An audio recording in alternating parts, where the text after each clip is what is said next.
mission starts now. Welcome to the Condition Ready podcast. Let's get your mindset locked in. Transitioning into law enforcement. Fucking read it, Kurt. Welcome back to Midwest Magnum. Soon to be Condition Ready. This will be our last episode as Midwest Magnum. So, my name is Kurt. I'm Wes. I'm Brian. Brian Klawiter brings over 20 years of real-world emergency and tactical experience at Trinity Tactical. A former firefighter, paramedic, and SWAT medic, he has operated in high-pressure environments where training and judgment must be flawless.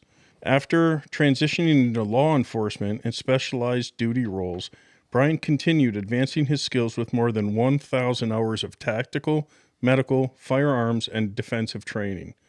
Calm, disciplined, and mission-focused, he trains citizens with real-world principles, preparing them to protect life when it matters most. Today, he serves as a co-founder and lead instructor with Trinity Tactical. Brian's in the hot seat. I am.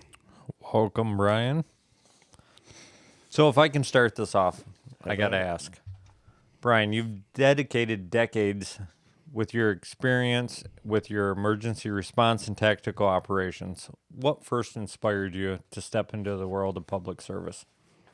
I have to bring it back to, I'm originally from West Michigan, Grand Rapids area. And I remember it was wintertime and this vehicle in front of me kind of lost control on I-96. And it, went to one side of the road and then skid all the way to the other side. And then it disappeared and off into the ditch into this cloud of just snow.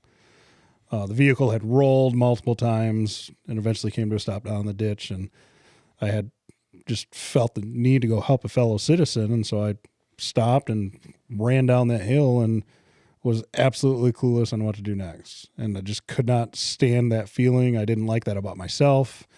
And that was kind of the start of all of it. So driven by just needing to know what I should do in that type of situation. I can't say for sure, but it was within a matter of a couple of months from that point that I signed up for my first EMT class and started training as a basic EMT and then progressed from there into paramedic. Wow. How did you transition from paramedic into then firearms? Ooh, I think that's just some good old classic redneck stuff there. Just kind of always just been drawn to the mystery of, I guess I felt like, you should know how to shoot if you're going to carry a man card in your wallet. So I wanted my man card. But definitely didn't get onto firearms early on. That actually came a little bit later. I think when I started training with the ERT or SWAT teams, that was kind of my introduction into firearms because I was always just more medic based, no more than a hunter. So I was familiar with firearms, but I guess your average type guy, just like I knew kind of the 4 rules and I understood, shotgun, rifle, and go out and hunt for deer. But getting into pistols and manipulating firearms for defensive or in our case, a lot of offensive tactics really started opening doors for me. And then you could say I swallowed the hook. I was the first guy on the teams to volunteer for any kind of training. I loved soaking up the knowledge and the information and pushing myself. And it just fit. Well, that's awesome.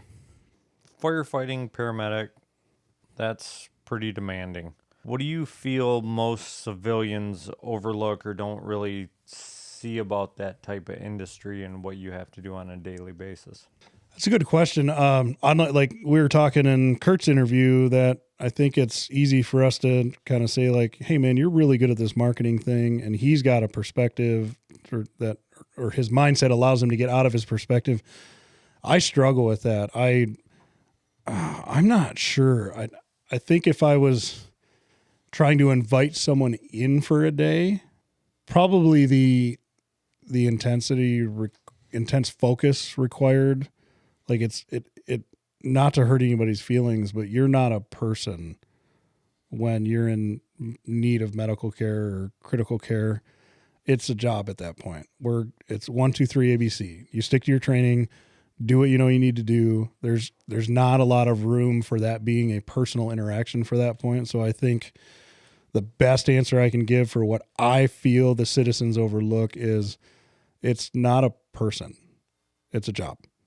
So and that sounds cold, but that's what's required to be able to get this line of work done. Well, and do they teach you that in the beginning? Because I mean, if you develop a personal connection or you see that person as a person, it could cloud your judgment, right? Unfortunately, they don't teach that, and there's no way to reproduce that. I think you just find that out in the early stages of the job, that you roll up in a car accident where somebody's just mangled to pieces and they're just not alive anymore. The only way to process that information is as a job. Well, I think it's a mindset. If you don't take yourself out of it in the personal experience, then it can really probably eat at you. Yeah, I mean, make no mistake. I mean, those calls get revisited later. So business first. We do what we need to do on the scene in the moment. But they revisit you later. You decompress and reevaluate. Could I have? Should I have? If I had done this, would this have changed this outcome? I think all first responders kind of evaluate that in their own way, but it's always later. I always worked with really good men and women that had the ability to compartmentalize, if you will. And it's first rolling up on a scene.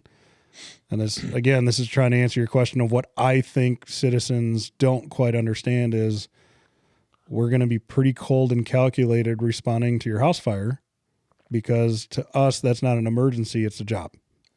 Yep. So we're just going to work. So Brian, you've completed over 1,000 hours of advanced training, which is pretty crazy in my opinion. What drives you to keep learning and pushing yourself even after so many years of in the field experience? Well, so I mentioned earlier that when I started getting on some of the specialty teams and they offered trainings that I had kind of swallowed that hook, they couldn't provide enough for this, I guess, call it an addiction. It fed me something, and what I could best guess that to be was just knowledge. It was just, I've had opportunities to train with some of the most phenomenal instructors in the nation, and they always had something to offer me that I didn't know previously. So like, I still say, I don't know what I don't know. And I was just driven to find out what that is. What is it that I don't know? Speaking of that, of training across the country with some of the best trainers, what's one of the best lessons you've learned during that process? Ooh, there's a lot. I mean, and that's what kept me going, was I got a ton of good stuff. I could probably do a whole episode on just nuggets, if you will, of just good pieces of information. But I think one that stands out is, so Scott Jablonski does a class called Modern Samurai, and his standards are well above what I'm able to perform at. We're talking like sub 1 second from concealed, a zone shots, just, we're talking, for those of you that don't know, it's like 7 yards, concealed appendix. That tone goes off. You're drawing that firearm and putting one shot in the A zone in less than 1 second. So really, really high standards. But in his class, he would kind of yell at us if we said, I need to slow down. And he'd always correct us and say, it's not slowing down, it's be more careful. And just really getting into the thought process of what he was trying to instill in us with that was, no, it's not slowing down, it's more careful. So, or more thoughtful or more intentional in our actions, which might be slower, but that's not the thought process. So something like that. Those things always kind of got me going. It was like, okay, he's not just teaching me terminology, he's teaching me a way to think. So how do you integrate the tactical medicine and firearms training together in a way that feels applicable for your students?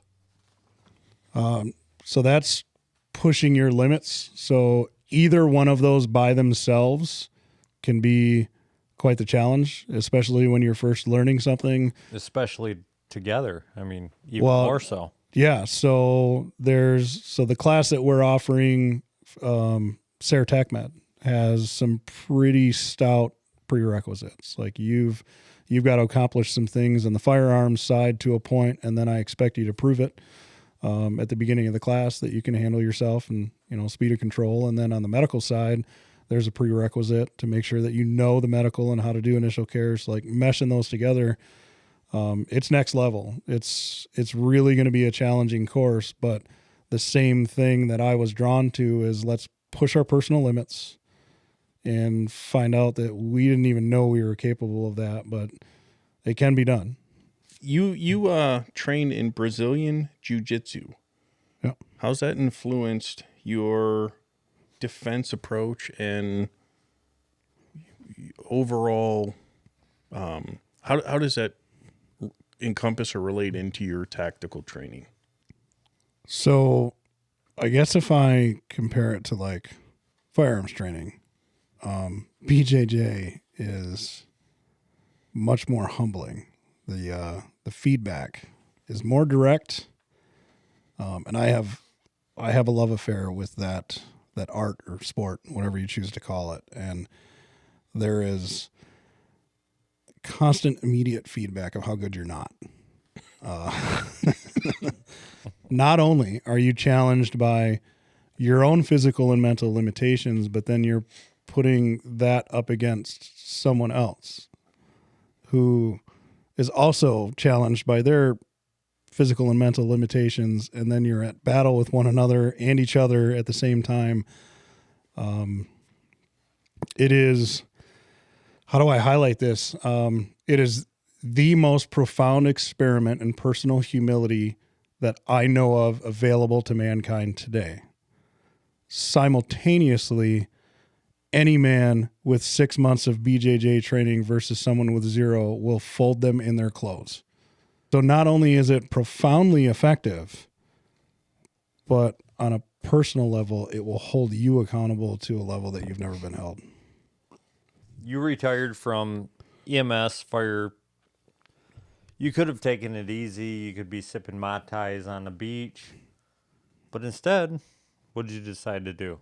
You came here, you joined the sheriff's department, you got on the dive team. What motivates you to just keep going instead of kicking back and relaxing? I legit tried the retirement thing for about 2 months, and I was good. I probably would have made it another month. I'm a pretty driven guy, but I was enjoying sleeping in and doing whatever I wanted to that day. But I've never been like a sit in the woods for hours hunter. I've never been a fisherman, never been fishing a day in my life.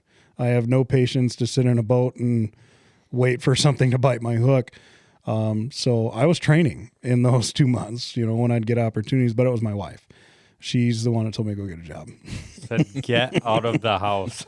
Well, yeah, she was, I think in our wives' infinite wisdom that we don't always recognize that they have, she knew that I was missing a purpose and really pushed me to do what she knew was best for me.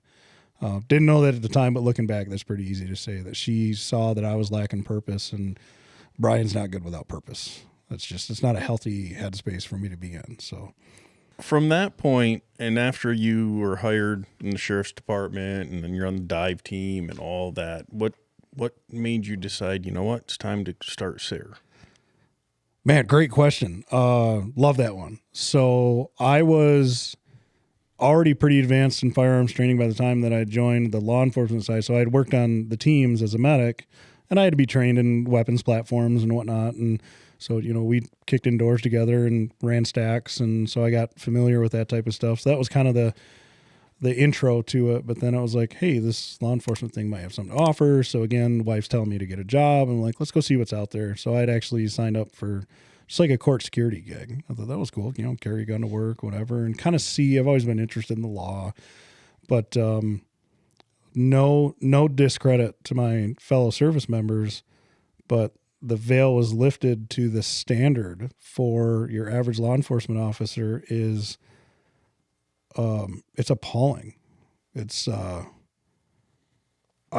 appalling. That's your word for you. Like the standard that they're held to and thereby the bar that they meet to be able to keep their job, if they don't personally go and train beyond that, and I've got coworkers that do, so credit to those guys that take additional training, but if you're going to shoot the bare minimums, you are not a good shooter, you're not a good tactician, it's bad. I think I told you two of the 6 in our class to certify for instruction were cops, and they both failed. That's no surprise to Couldn't me. do it on the range. And by no means do I want this to sound like a dig on the men and women that No. are the first responders for all of us in our worst moments. But man, if take anything out of this, if you're one of those people, like go train outside of what your work provides, because the MCOL standards, so Michigan Coalition on Law Enforcement Standards, their qualification test, and maybe we'll do an episode on that one day. I'd love to talk about and let people know what that standard is so they can encourage family members that are in law enforcement, like seek additional training. But we're talking massive targets at short distances with no time limits that I honestly could probably pass that test with my feet. What are you excited about with regards to Trinity Tactical and joining with SARE? Building the community it's not there yet because we're just kind of getting this thing going, but there's already signs of just a community built from what we're doing here. I gotta say, one of the things I really appreciated, like with your training and your classes, is some of the people you bring with you, like some of the local law enforcement and others, that they really have a real passion for continuing their training, their courses, even the law enforcement. They're not happy with just being mediocre. They want to continue the training.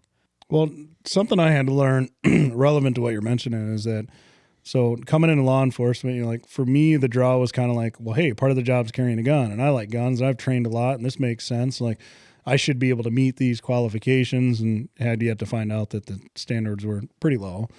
But something I had to learn was that all cops are not into firearms. It's not their thing. And that was like, I had to process Ironic. that. Well, yeah, because I think from the outside looking in, it just seems like, well, that should be a thing. But what I realized working with that group of people was that for some of them, it's no different than the tool pouch the carpenter puts on. At the end of the day, I just want this thing off of me. So this pouch full of nails, this hammer, this tape measure, this is what I carry on me to perform my craft that I'm paid for. And when I'm no longer being paid, get it off me, I'm done. So using that analogy, there's some law enforcement officers, with all due respect, I'm not digging them, but some of them think of it that way where my shift is over, get this thing off of me and give me a cocktail, I'm on my time now. That gun to them is no more than a 16-ounce Estwing hammer. That's crazy. I've never heard of that or thought that could be the case. But it's real. Honestly. It's real. If you could leave listeners with one message about courage, responsibility, or readiness, what would it be? So be responsible. Here's my plug for Sarah. I'm wearing a shirt right now. The back of it says be response-able. So not only is that something that I've integrated into Sarah training and saying, hey, get the training, get the understanding that you need to be able to respond in a situation, but that's a philosophy that I'm integrating into my training is I want you to have as a person. You are responsible. Are you able to respond appropriately to life's interactions and stuff that is going to throw at you? Brian, I appreciate you coming and giving us an insight to who you are and what you're about.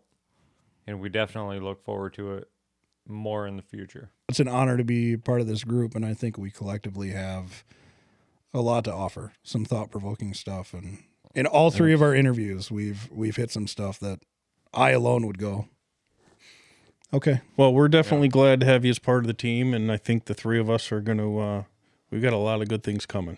Yeah, I think the dynamics are going to be great. Yeah, absolutely. Already are. So, yeah. Absolutely. Yep. Stay alert, stay trained, stay condition ready. Your mission starts now.